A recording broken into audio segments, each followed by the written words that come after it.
The most evil good guys. Part 1. Alfred Nobel was a Swedish chemist who lost his brother to a chemical explosion.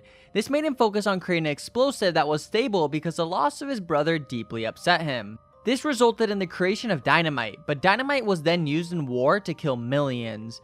Remember, Alfred Nobel created this because he didn't want others to die, like his brother, but now millions were killed.